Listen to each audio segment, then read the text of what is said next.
Kanchipuram వకుడా silks నాణ్యత మా ప్రాధాన్యత. మదీనాగూడ, మియాపూర్, హైదరాబాద్ లో త్వరలో శుభారంభం. మన రాయలసీమ కుర్రోడు ఇక్కడి నుంచి స్టార్ట్ అయ్యి ఈరోజు మంచి మంచి మూవీస్ తీసుకుంటూ అది కూడా డబల్ డిజిట్ మూవీకి రీచ్ అవ్వడం అనేది నాట్ ఎ నార్మల్ విషయం.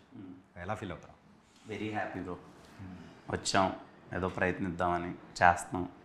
మీరందరూ ఇంతగా ప్రేమించడం వల్ల వెరీ వెరీ హ్యాపీ. ఈరోజు ఇక్కడ దాకా వచ్చాం, మరిన్ని మంచి సినిమాలు చేస్తాం. ఏ ముహూర్తాన నేను మీకు బాగా కావాల్సిన వాడు ఏమైనా అన్నావో లేదో తెలుగు ప్రేక్షకులందరూ మిమ్మల్ని ఓన్ చేసుకుంటూ ఉన్నారు. అండ్ లాస్ట్ టైం దివాళీకి వచ్చి మంచి పటాక్ లాంటి మూవీ కాతో హిట్ కొట్టేశారు. ఈసారి ఏదో వ్యాలంటైన్స్ డేకి రావాల్సింది మిస్ అయిపోయి అదే మార్చ్ 14th వేసేసారు. అది కలిసి వచ్చినట్టు చూడండి. 14 థర్డ్ మంత్ 143. వా నన్ను ఎవరు అంటే నాకు వెలిగింది, అవును కదా అని. ఎలా ఉండబోతుంది దిల్రుబా? దిల్రుబా చాలా నా నుంచి చాలా కొత్తగా ఉంటుంది. నన్ను చూసే విధానం కానీ very intense role and more of మంచి కాన్వర్జేషన్స్ ఉంటాయి. మ్యూజికల్ ట్రీట్ ఉంటుంది. హ్యాపీగా థియేటర్లో కూర్చొని చాలా రోజుల తర్వాత ఐ థింక్ మ్యూజికల్లీ సినిమాని చాలా వైబ్ అయ్యి మరి మంచి కాన్వర్జేషన్ చెప్పాడు. కిరణ్ని చాలా కొత్తగా చూసాము, నేను హ్యాపీగా బయటకు వస్తాను. ఏంటంటే మీ మీద కొన్ని కంప్లైంట్స్ అనేది ఉన్నాయి, అంటే కొంతమందికి, నాట్ అందరికీ.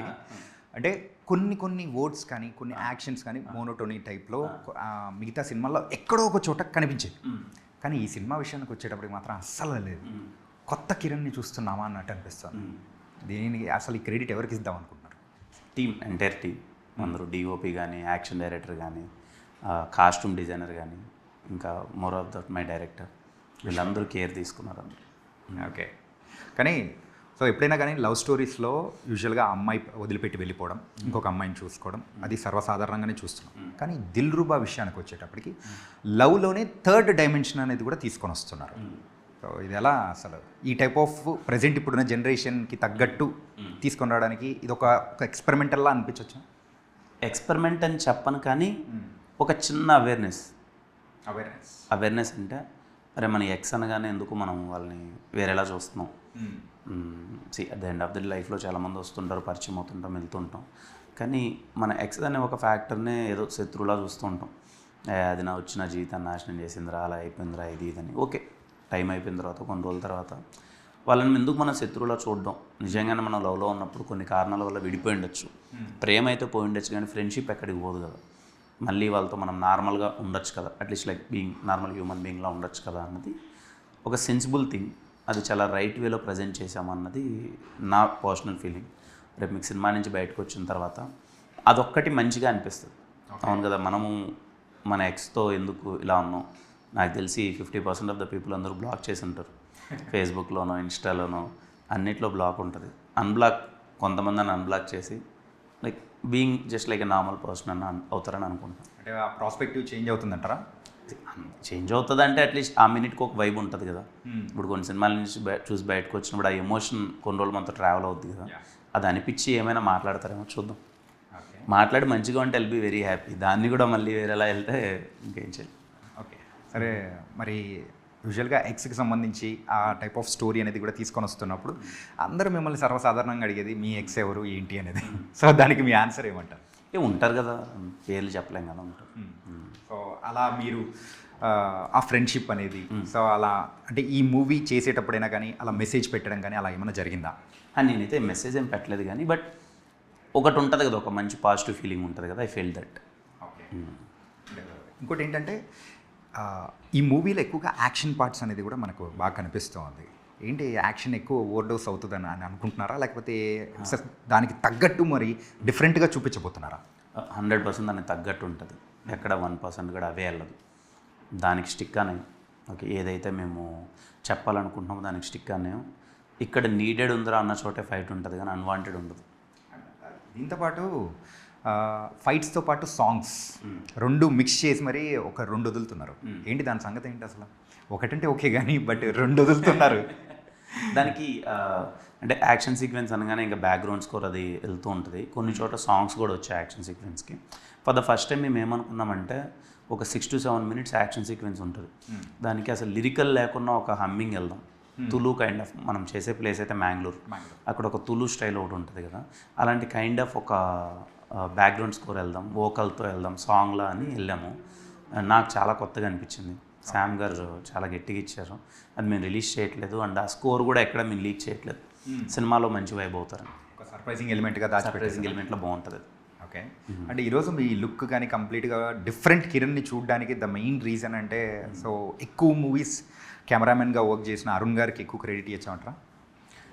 విశ్వాస్ భయ్య, విశ్వాస్ గారు డిఓపి. నా మోస్ట్ ఆఫ్ ద ఫిలిమ్స్కి హిట్ ఫిలిమ్స్కి అన్ని తనే చేసాడు. ఓకే. విశ్వాస్ తను like is being my friend, best friend. మేము ఎప్పుడు ఇద్దరము సినిమా గురించి ఎప్పుడు మాట్లాడుకుంటూ ఉంటాం. బెస్ట్ వచ్చింది ఈ సినిమాలో. ఇంకా నన్ను మేమిద్దరం చేసిన first love story, out and out love story. So ఎలా చేద్దాం కొత్తగా అని చాలా వర్కౌట్ చేశాడు ఆయన. ఈరోజు ఇంత క్రెడిట్ వస్తుందంటే ఐఎమ్ సో హ్యాపీ. అంటే ప్రజెంట్ ఇప్పుడు జనరేషన్ అంతా కూడా ఒక లార్జర్ దెన్ లైఫ్ స్టోరీస్ తీసుకొని ప్రేక్షకులు ఎంజాయ్ చేసే టైం అనేది నడుస్తూ ఉంది. ఈ లవ్ స్టోరీస్ జమానా అనేది కూడా తగ్గుతూ అది కూడా కమర్షియల్ ఆస్పెక్ట్స్ వచ్చాయి. కానీ ఇప్పుడు మీరు ఒక కంప్లీట్ లవ్ స్టోరీతో వస్తున్నారు. So how the people will receive అని ఆలోచించిన విధానం అంటే ఆలోచించారు ఎప్పుడైనా? అప్పుడు అది ఏముండదు. మనం అనుకుంటాం కానీ లార్జర్ దెన్ మూవీస్ తీయాలి, థ్రిల్లర్స్ తీయాలి అన్నీ, అది కాదు. కానీ అన్నీ అవే తీసినా చూడరు కదా. ఇప్పుడు నేను మనకు ఆ థ్రిల్లర్ తీశాను, ఇప్పుడు మళ్ళీ ఇమీడియట్గా అన్ని థ్రిల్లర్లే చేసుకుంటూ వెళ్తుంటే వాళ్ళకి బోర్ కొట్టేస్తుంది. అన్ని డిఫరెంట్ వైపు తీయాలి. మన సంక్రాంతికి వస్తున్నాం, ఎందుకు అంత పెద్ద హిట్ అయింది? మనం అనుకుంటాం అంతే. ఇక్కడ ఇది కొత్త ప్రయత్నాలు చేసేయాలి, బియాండ్ వెళ్ళిపోవాలి, మనం ఇదేదో చూపించేసుకోవాలి ఇక్కడ అని. కానీ the end of the day ఆ కథకి మనం జడ్జిమెంట్ కరెక్ట్గా ఇచ్చామా, అంటే మనం వర్క్ చేసే విధానమో లేకపోతే technicalities, presentation of the film ప్రాపర్గా వెళ్ళిందా, జనాల వరకు రీచ్ అయిందా, వాళ్ళు దే విల్ ఫీల్ హ్యాపీ. ఎప్పుడు మా ఎంటర్టైనర్స్ ఎప్పుడు ఫెయిల్ అవ్వదు. ఎంటర్టైన్మెంట్ దాంట్లో వర్కౌట్ అవ్వాలంతే. ఇప్పుడున్న జనరేషన్కి ఇప్పుడున్న దానికి ఇది వర్కౌట్ అయిందంటే అది పెద్ద హిట్. సో మీ దగ్గర నుంచి మేము కంప్లీట్ ఫ్యామిలీ ఎంటర్టైనర్ లైక్ సంక్రాంతికి వస్తున్నాం అలాంటిది మేము ఎక్స్పెక్ట్ చేయొచ్చా? తప్పకుండా. నాకు బాగా ఇష్టమైన జోనర్ అది, నేను చేస్తాను. నెక్స్ట్ కే ర్యాంప్ అయితే out and out entertainer. K ramp next K ramp అది football background something out and out entertainer. మీకు నవ్వించడమే పనిగా పెట్టుకొని ఫస్ట్ నుంచి లాస్ట్ దాకా నన్ను ఇప్పుడు ఎస్ఆర్ ఇంట్రడక్షన్లో ఎలా అయితే నేను ఒక 5 minutes ఉంటాను, సినిమా మొత్తం అలాగే ఉంటుంది. అదైతే సాంగ్ పెట్టి ఇస్తూ ఉంటే ఆ ఇంట్రడక్షన్ ఇప్పటికీ ఐకానిక్ టైప్లో మాకు ఉంటుంది అనమాట.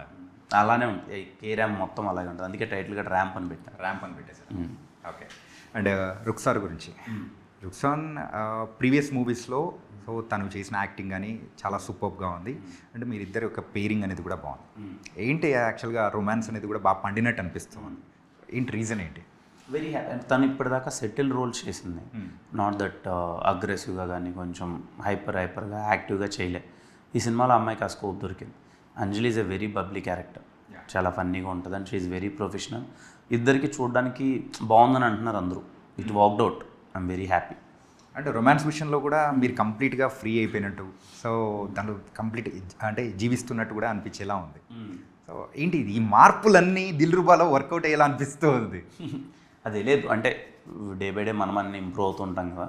సో ఐ హోప్ ఆ కెమిస్ట్రీ మీకు వర్కౌట్ అయ్యి మీకు బాగా అనిపించిందంటే I feel so happy. And అంత రొమాన్స్ ఏం లేదు దీంట్లో. It's like okay normal. అంటే లవ్ స్టోరీ అనేటప్పటికీ the people will expect romance. అంటే ఇద్దరి మధ్యలో ఆ రొమాన్స్ అనేటప్పటికీ జస్ట్ కళ్ళు చూసుకున్నా కానీ that you can feel like. అవును. సో ఆ కైండ్ ఆఫ్ మూమెంట్స్ అనేది కూడా కనిపిస్తూ ఉంది. సూపర్. బాగా వర్కౌట్ అయింది అంటున్నారు. Very happy. మీకు రేపు స్క్రీన్ మీద అంతా నచ్చితే ఇంకేం కావాలి? అంటే మన ప్రెస్ మీట్లో కూడా అది చెప్పారు మీరు. సో మీ ఎక్సెస్ని కూడా తీసుకొని మీరు హ్యాపీగా మూవీకి వెళ్ళొచ్చు అని చెప్పేసి అని అన్నారు. ఏంటి దీని వెనకాల పరమార్థం ఏంటి? నేను ఏదో ఫన్నీగా చెప్పేది ఇప్పుడు పెద్ద కాంట్రవర్షియల్ అలా అయిపోతుంది. కాంట్రవర్షియల్ అని కాదు, సరదాగా తీసుకుందాం అని అంతే. సరదాగా అంటే నా ఇంటెన్షన్ ఏంటంటే మూవీలో పాయింట్ కొంచెం బాగా వర్కౌట్ అయింది. నేను చూసినప్పుడు అయితే నాకు ఎబ్బట్టిగా అనిపించలేదు. మేము సినిమా మొత్తం చూశాను నేను. ఎక్స్ మన లైఫ్లోకి మళ్ళీ తిరిగి వస్తే బాగుంటే లైక్ తింగర్ చేష్టలు చేయడం అది వేరే విషయం. కానీ ఎందుకు మనం వాళ్ళతో మరి శత్రుత్వం పెంచుకోవాలి? కొంచెం అర్థం చేసుకొని బాగుంటే మంచిదే కదా. మన లైఫ్లో ఎంతో కొంత మన టైంని మనతో ఉన్నవాళ్ళే కదా, 1 year అవ్వచ్చు, 2 years అవ్వచ్చు. అందుకనే ఇఫ్ దెర్ ఈజ్ మీకు టచ్లో ఉంటేనో లేకపోతే ఎక్కడ వేరే వాళ్ళతో ఎవరితో ఉన్నా పెళ్ళి అయిపోయినా ఎక్కడున్నా you can just say hi and Dilruba emotion మీకు కనెక్ట్ అవుతుంది. చాలామందికి ఎక్స్లో అంటే లవ్లో ఉండి ఫెయిల్ అయ్యి వేరే ఎక్స్ ఉండి సినిమా చూసేటప్పుడు నిజంగా నా లైఫ్లోకి ఎక్స్ వస్తే ఎలా ఉంటుంది అన్న థాట్ అయితే కంపల్సరీ వస్తుంది. అందుకనే నేను if there is any possibility తీసుకెళ్ళండి అని చెప్పాను. ఓకే. దానికి అందరూ ఇంకా అలా వేరేలా అర్థం హస్బెండ్ నువ్వు ఒప్పిస్తావని వేసుకుంటున్నారు అంత.